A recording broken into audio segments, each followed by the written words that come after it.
시작은 강렬합니다. 교정의 높은 철문에 여학생의 시신이 매달려 있습니다. 애쉬가 고등학교에 온 뒤로 벌써 2명이 죽었습니다.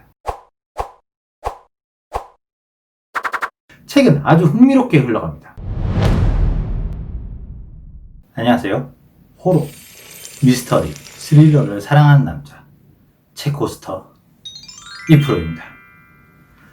오늘 소개해드릴 책은 J.T. 앨리슨의 착한 소녀의 거짓말, 고등학교 살인사건입니다. 이 책은 트리거 요소가 아주 많습니다. 또한 짧은 호흡으로 단편을 읽는 느낌도 줍니다.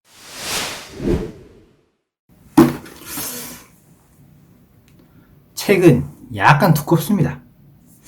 한 550페이지 정도.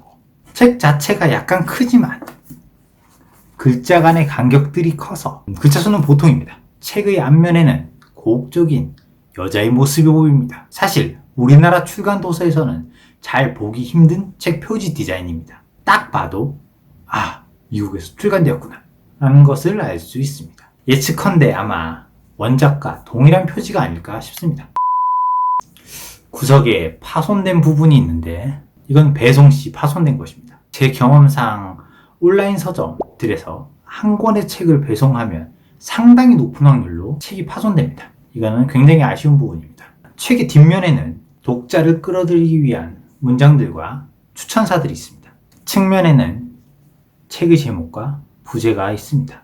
그리고 빨간 리본이 나타나 있습니다. 개인적으로는 검은 바탕에 파란 글씨들이 가독성이 좋아 보이지는 않습니다. 하지만 부제인 고등학교 살인사건은 굉장히 똑똑한 선택입니다. 착한 소녀의 거짓말만 있었으면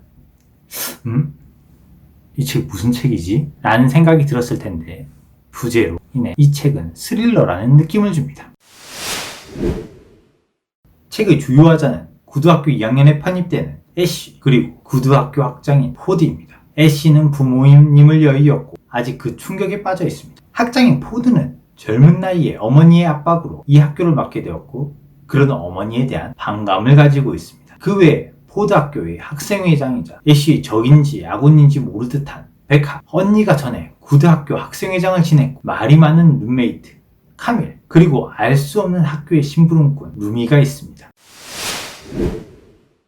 이 책의 가장 큰 특징은 짧은 호흡입니다. 전체적인 구성은 총 4부 89장으로 이루어져 있습니다. 단순 계산으로 각 장은 약 6페이지 정도의 분량입니다. 한 5에서 6분 정도가 소요됩니다. 이것은 굉장히 영리한 구성입니다. 그 이유는 사람들은 아무리 재미있고 흥미로운 책을 읽는다 하더라도 피로감이 몰려올 수밖에 없습니다. 무의식 중으로 책의 남은 분량을 확인하고 현재의 이야기가 언제 마무리되는지를 확인합니다. 하지만 이런 짧은 장들로 구성되어 있는 책들은 성취감을 줍니다. 각 장이 끝났을 때 우리에게 다음 장으로 나가게 하는 힘을 줍니다. 또한 각 장마다 작은 사건들이라도 배치하여 긴장감을 유지해주는 것은 아주 흥미롭습니다. 시작은 강렬합니다. 교정의 높은 철문에 여학생의 시신이 매달려 있습니다. 다른 학생들이 중얼거립니다. 애쉬. 뭐죠?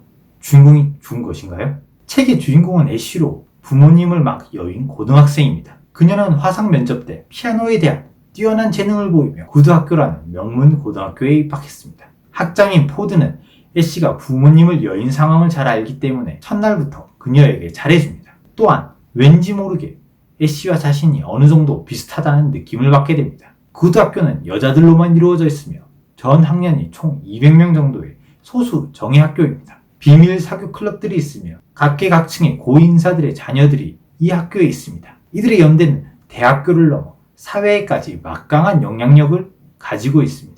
포드는 애쉬의 피아노에 대한 엄청난 재능을 더 높이기 위해 뮤리얼 교수가 애쉬를 집중 관리하여 피아노 실력을 더 향상시키려는 계획을 가지고 있습니다. 하지만 애쉬는 부모님을 여인 충격으로 피아노를 치기 싫어합니다. 피아노의 재능을 보고 고등학교에서 입학 허가를 낸 것인데 피아노를 치기 싫어하는 모습은 이상하지만 부모님을 여인 고등학생인 점을 고려하여 애쉬에게 시간을 주기로 결정합니다. 그런데 그날 뮤리얼 교수가 알러지에 의해 사망합니다. 애쉬는 교내 비밀 사교 클럽에 2학년으로서 이례적으로 초대를 받습니다. 그 사교 클럽의 회장은 학생 회장인 베카입니다.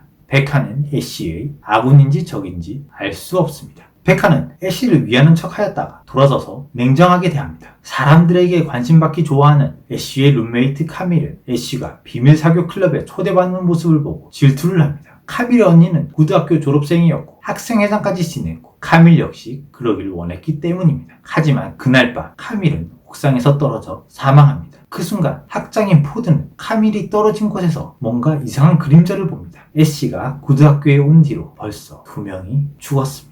포드와 루미는 비밀스러운 관계를 유지하고 있었습니다. 루미는 10년 전 한 여학생을 잔인하게 죽인 살인자의 아들입니다. 하지만 겉으로 보기엔 아주 잘생기고 성실한 청년으로 보입니다. 포드는 이메일을 받습니다. 그 이메일엔 루미와 자신이 함께 사랑을 나누고 있는 사진이 찍혀 있었습니다. 젊은 학장과 살인자의 아들의 비밀스러운 연애. 이 사실은 절대로 밝혀져서는 안 됩니다.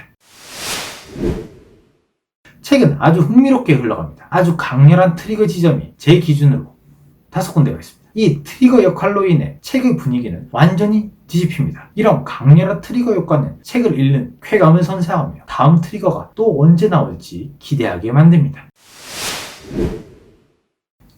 첫 번째, 처음 등장하는 사건입니다. 교문에 여학생의 시신이 매달려 있는 장면으로 시작하는 것은 아주 좋습니다. 하지만 다른 학생들이 애쉬라고 외치는 부분은 너무 뻔해 보이는 서술 트릭의 시작을 알리는 것 같았습니다. 애쉬는 주인공입니다. 이 책에서 애쉬는 죽지 않습니다. 물론 첫 장면을 보고 애쉬가 죽을 것이라고 생각할 수도 있겠습니다만 그럼 이야기가 흥미롭게 마무리하기 어려울 것입니다. 1회1회에서 주인공은 죽었습니다. 이런 이야기는 흥미를 불러일으키기 어렵습니다.